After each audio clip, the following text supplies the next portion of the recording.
Welcome back. Let me tell you about a man named Alfred Sherwood Romer, son of a newspaperman who was born in 1894 in White Plains, New York. A man who, as a boy, was bitten by his pet fox terrier, and from such random happenstances, the whole course of his life would change. Unfortunately for Al, and presumably the dog, the little terrier was found to be rabid, and Al was whisked away to the Pasteur Institute in New York for treatment. The young boy would stay with his aunts in Brooklyn while he received a long series of painful injections in his stomach.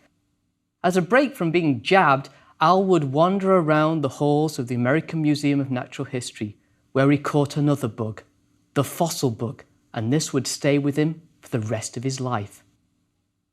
He would start his studies at Amherst College, but would have a 2-year break when he decided to serve with the US Air Force during World War I, initially as a private driving an ammunition truck, but ultimately rising to the rank of second lieutenant, where he was in charge of 500 French women who were employed sewing covers onto the wings of planes.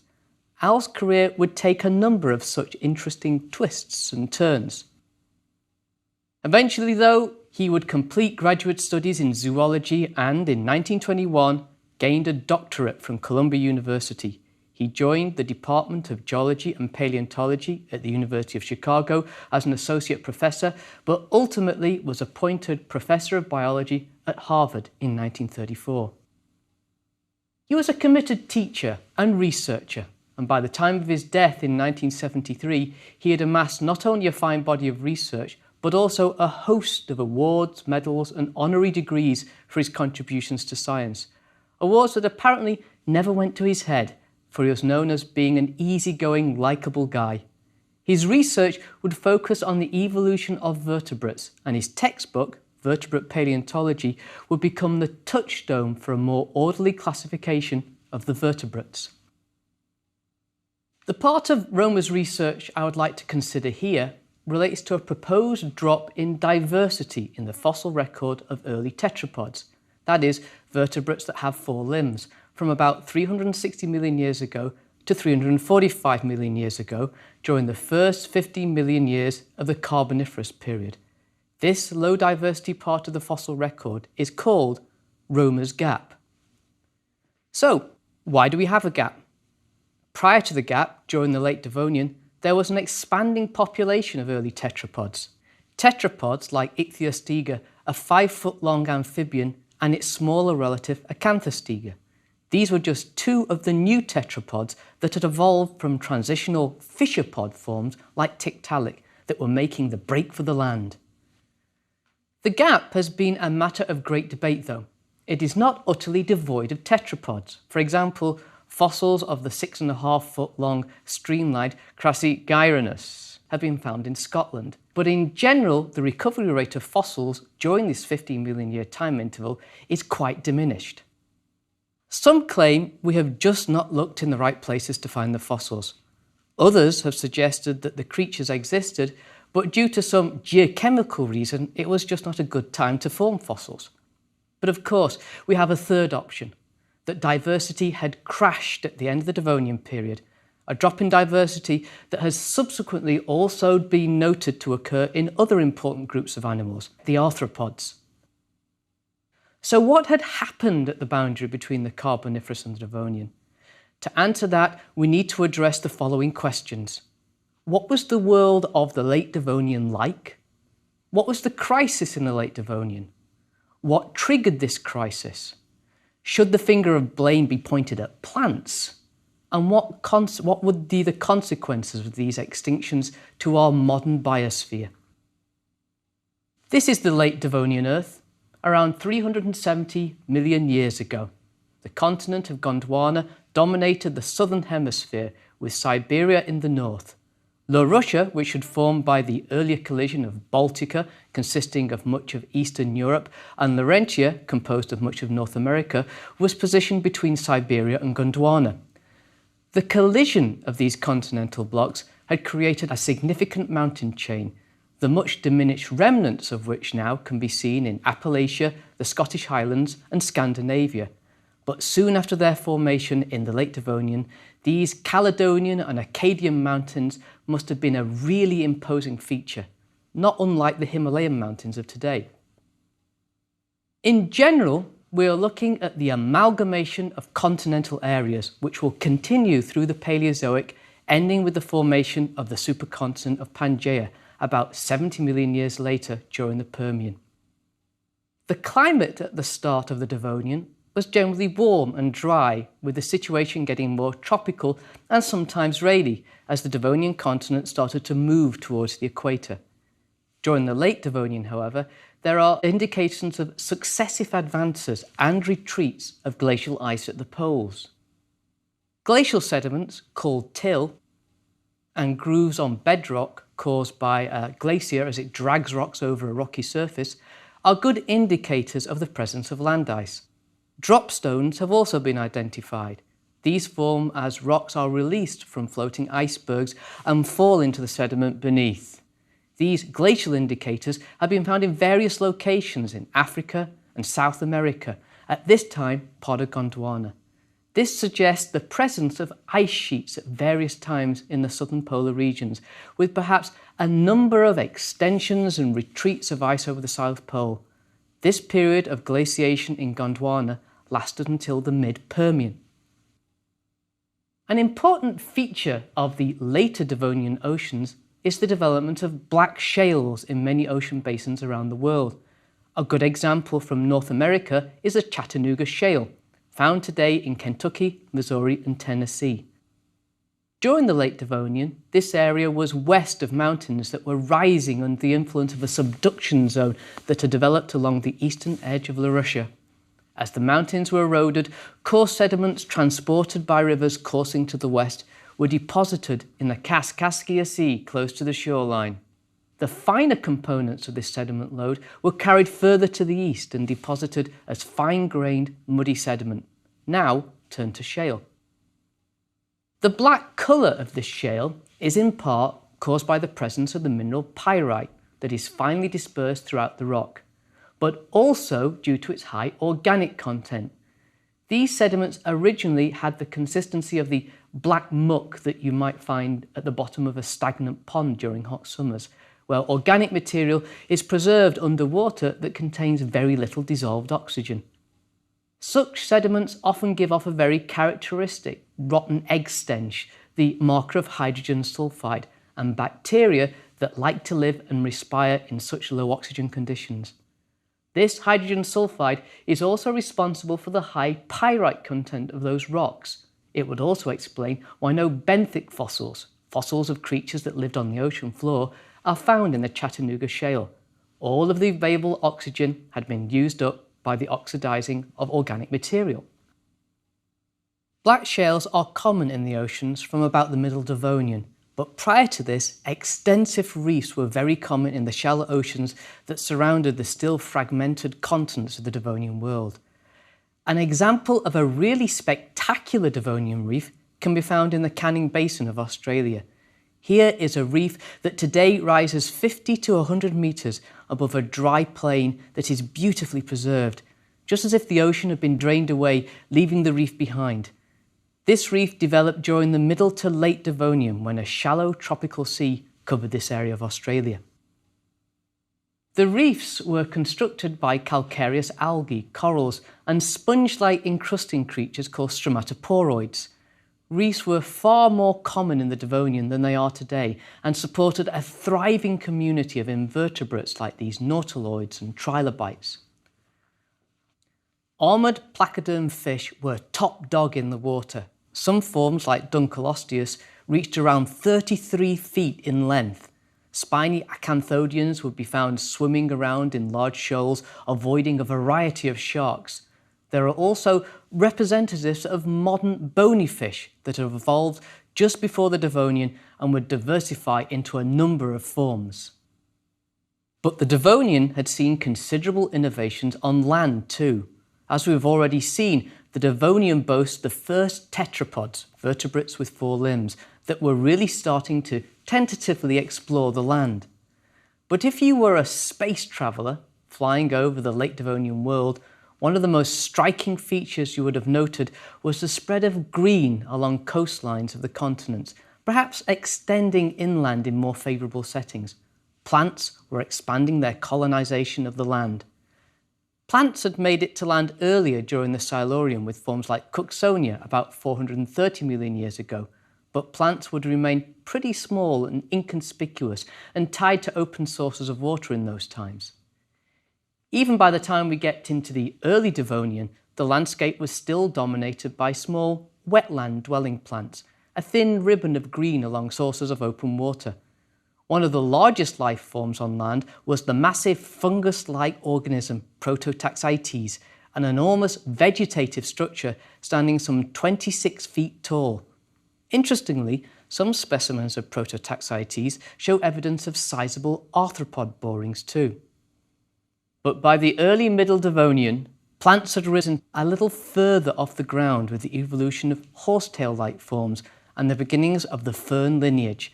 But it was not till the late Middle Devonian that the real revolution occurred with the evolution of seeds, true roots, wood, and multiple origins of leaves.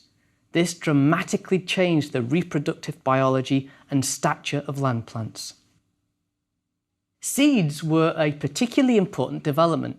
Seedless plants require moist conditions so that sperm can travel to egg on the gametophyte. This is the strategy used by plants like ferns. In seed-bearing plants, spores are not released but are retained on the spore-bearing plant, where they grow into male and female forms of the gamete-bearing generation. In the case of flowerless seed plants, gymnosperms, these are the male and female cones that you can see on modern conifers.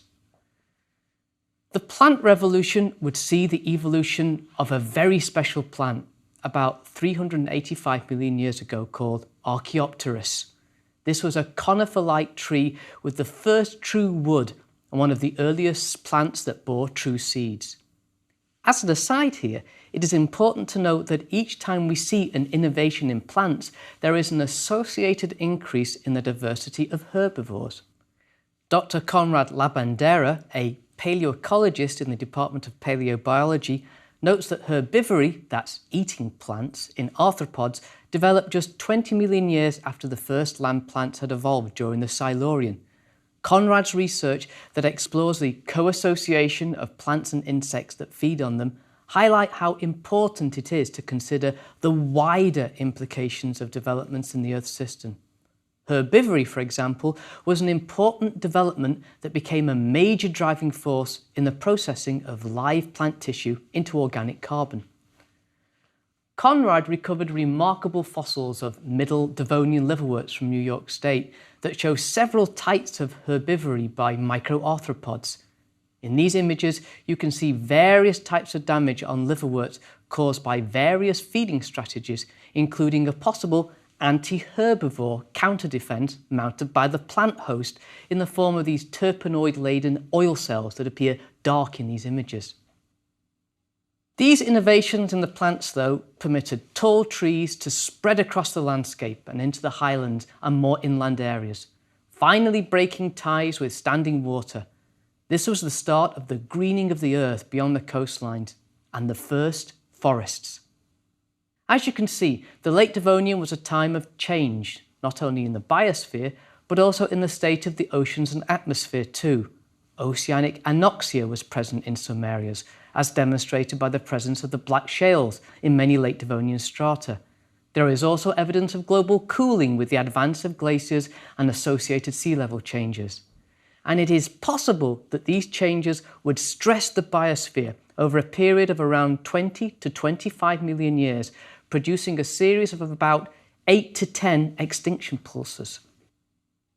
There would be two particularly intense spikes of extinction at 372 million years ago, called the Kelwasser event, lasting about 2 million years, and another right at the end of the Devonian period, around 358 million years ago, called the Hangenberg event, lasting about 1 million years.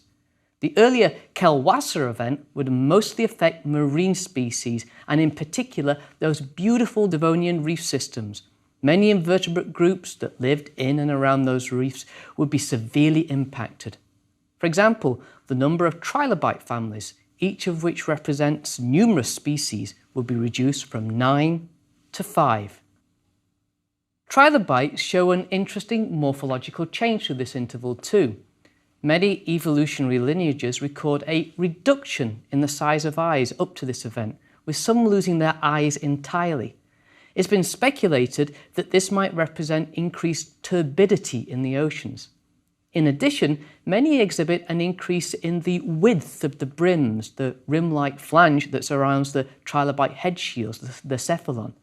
These are thought to play a role in respiration, and perhaps their change may be a response to falling oxygen levels in the world's oceans. The jawless agnathan fish would also suffer through this event, with most of these ancient fish disappearing in the Devonian, as would many of the free-swimming cephalopods. Reef systems following this Kelwesser event would tend to be dominated by those sponge-like stromatoporoids and microbially constructed laminated structures called stromatolites. Corals that have played such an important part in younger reef systems would be decimated. Overall, tropical warm water forms were hit the hardest in this extinction event.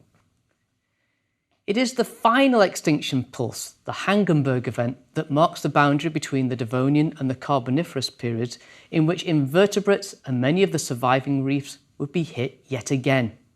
It would also affect both the marine and freshwater environments. It's estimated that around 44% of the higher level vertebrate groups are removed, including all placoderms and many of the lobe-finned fish. In total, around 19% of families and about 50% of genera would go extinct. But the decimation was probably more severe in the oceans, with perhaps around 22% of families biting the dust. Although you have to be careful about estimating how many species became extinct, due to problems in sampling at that level, it is possible that around 79 to 87% of all species in the ocean went into extinction. This extinction event is referred to as the Devonian mass extinction event. However, due to the protracted nature of the diversity decline, occurring over 25 million years with a series of pulses, it is perhaps better to call this event the Devonian biodiversity crisis. So what could cause all these changes at the end of the Devonian and potentially be identified as the smoking gun? The Devonian extinction is recognised as one of the big 5 mass extinctions that have occurred during the last 500 million years on Earth. All of these extinctions, with the exception of the first one at the end of the Ordovician, have been associated with large volcanic events that produce extensive flood basalts, the Devonian included.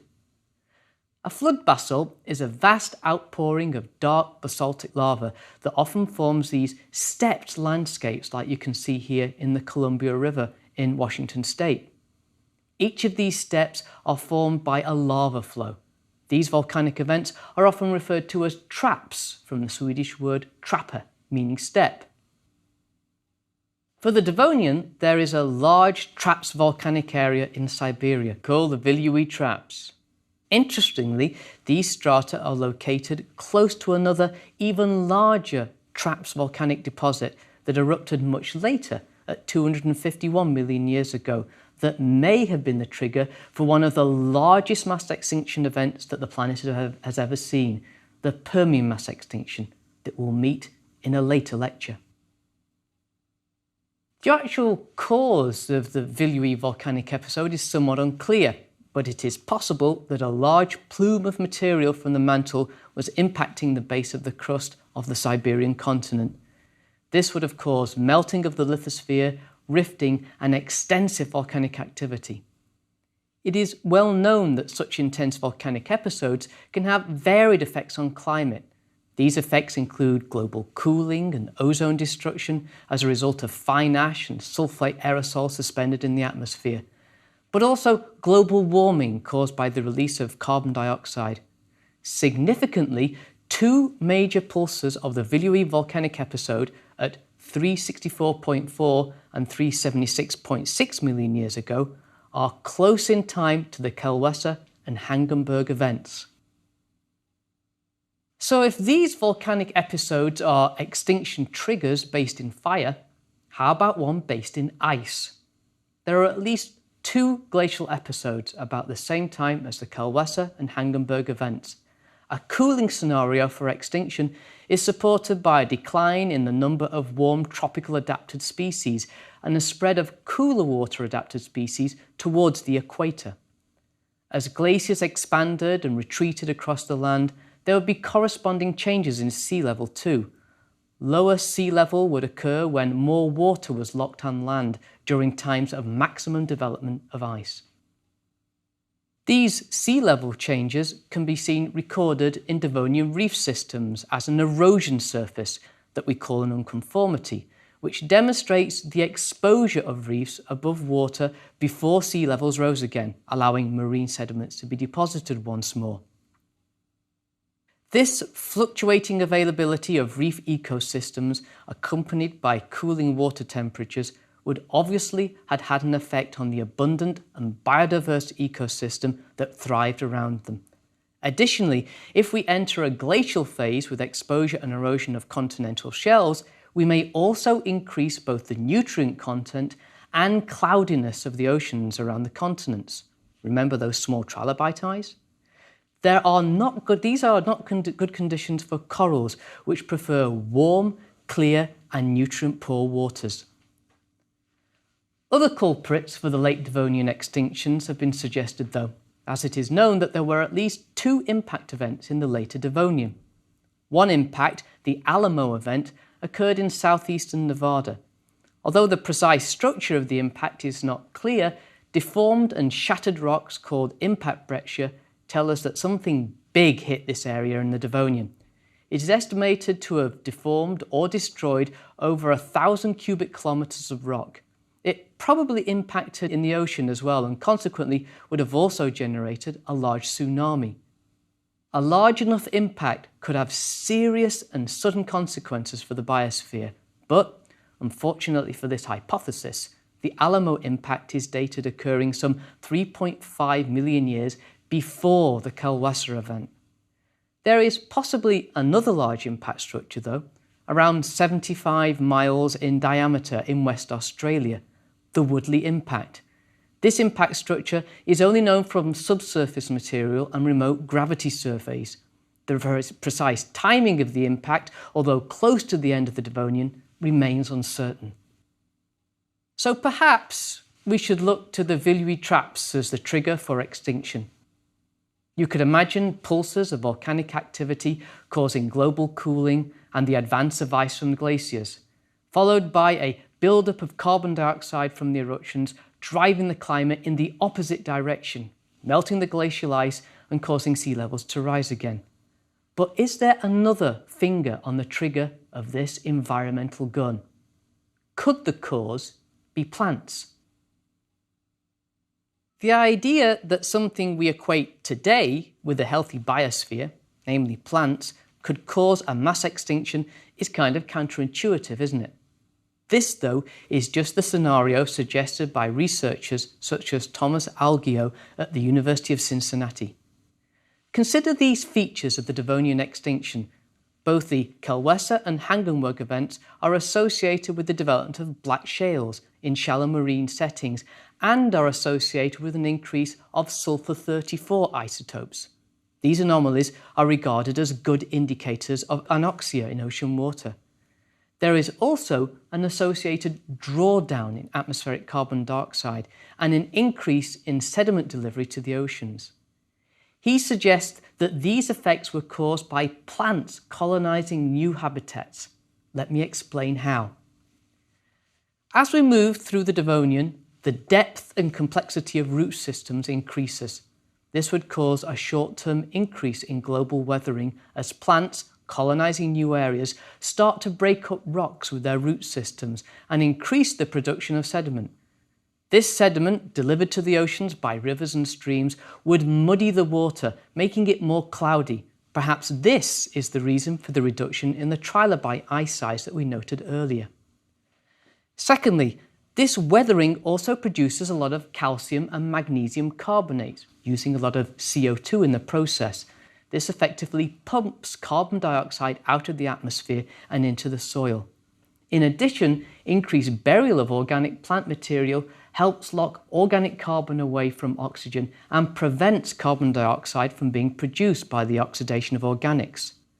Through these mechanisms, it is possible that levels of atmospheric carbon dioxide would be reduced, decreasing the greenhouse effect and initiating a period of global cooling, perhaps allowing the advance of the glaciers and sea level to fall.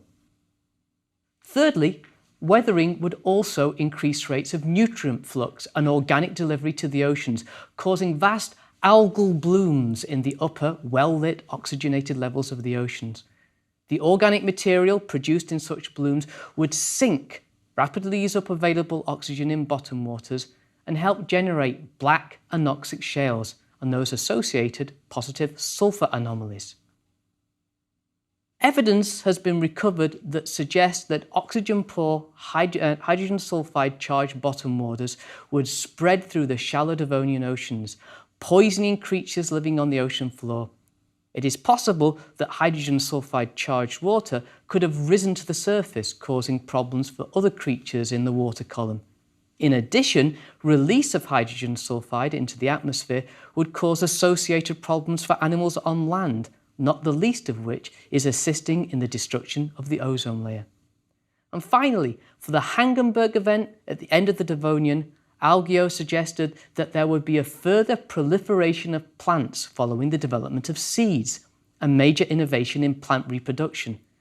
This resulted in a global flora spreading to highland areas with an associated peat accumulation and further drawdown of carbon dioxide, locking it away into the geosphere in the form of coal, as you can see here in the vast Devonian coal reserves in China. Advances and retreats in ice, possibly controlled by Earth's tilt, wobble and other orbital factors, continued to stress the biosphere. This new diversification of seed plants would likewise be accompanied with increased weathering, nutrient delivery to the ocean, algal blooms and all the problems associated with hydrogen sulfide that we just described. In this scenario, the late Devonian kill zone was a combination of effects, including glacially driven cooling and sea level fall and sick oceans full of poisonous hydrogen sulfide, all potentially triggered by an unlikely source, our friends, the plants. The Devonian witnessed a resetting of the biosphere, and the whole character of reefs would change with a significant loss of old Paleozoic reef-building organisms. There would also be an important change for the vertebrates. The Devonian is often called the Age of Fishes, and it's true that the Devonian does support a wide variety of fish, many of which are extinct today. The Devonian extinction, though, would bring our more modern-looking fish to the fore. Following the Devonian, we see the rise and dominance of the sharks and rays and the bony fish, a crown that they have held in the Earth's oceans ever since. The tetrapods that had evolved from lobe-finned fish like Tiktaalik would also be put through the sieve of extinction. For example, prior to the final extinction at the end of the Devonian, many tetrapods had variable numbers of digits. Ichthyostega, for example, had 7 digits on each limb. Following the extinction, the rules that govern tetrapod body plans had stabilised, with 5 digits being the ground plan and typical of all tetrapods, including us today. So we may have an answer for what caused Romer's Gap, a global catastrophe, a catastrophe that the world was still recovering from in the first 15 million years of the Carboniferous period. But this catastrophe was also a pivotal event, as are all extinction events, clearing ecological space and providing opportunities for the evolution of new life that was to follow.